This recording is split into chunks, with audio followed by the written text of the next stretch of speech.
This week we saw important updates on the state of the Australian labour market. There is a real risk that sluggish wages growth will prevent both the RBA and the government from hitting their policy targets.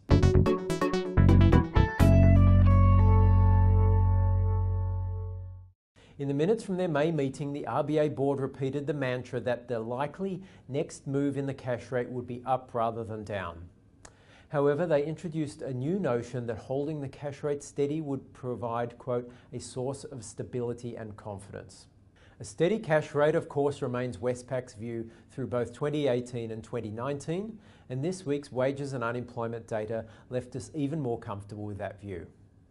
In the March quarter, Australian wages grew less than expected, up just 0.5% in the quarter and remained at 2.1% over the year. Private sector wages growth stayed at a mere 1.9%. And while the 23,000 increase in April employment was decent enough, an increase in labour force participation meant that the unemployment rate rose from 5.5 to 5.6%. RBA's De Bell spoke this week. He noted that falls in unemployment rates in countries including the US and UK had produced slower wages than history would suggest. De Bell also said that in Australia, the majority of firms surveyed in the bank's liaison program expect wages growth to remain broadly stable over the period ahead. So long as this remains the case, it is hard to see where wages pressures will come from. Earlier this month, Governor Lowe said, unless wages growth accelerates, it is difficult to see the RBA hitting its inflation target of 2 to 3%.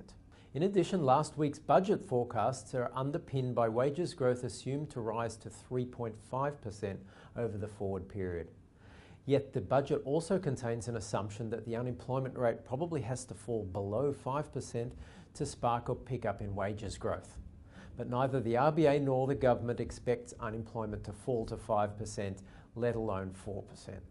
Such an outlook reinforces the case for steady interest rates in Australia, meaning that yield differentials continue to favour the US dollar. This week we saw the US 10-year Treasury bond yield reach highs since 2011, above 3.1%. If this continues in the months ahead, it will limit any Aussie dollar rallies against the greenback. But the Aussie has performed better against currencies such as the Kiwi and Euro over the past week. The Euro has been hurt by the unprecedented government in Italy, where a coalition is being formed between the populist and anti-Euro Five Star movement and the far-right League Party.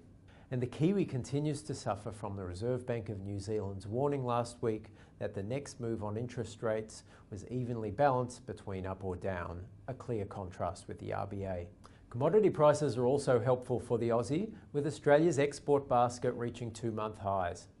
In the week ahead, a quiet local calendar leaves the Aussie dollar to be driven by global factors. If commodities remain supported and equity volatility stays low, the Aussie dollar should trade mostly within a range of 74.50 to 76 cents and perform fairly well on most cross rates. We'll speak to you next week.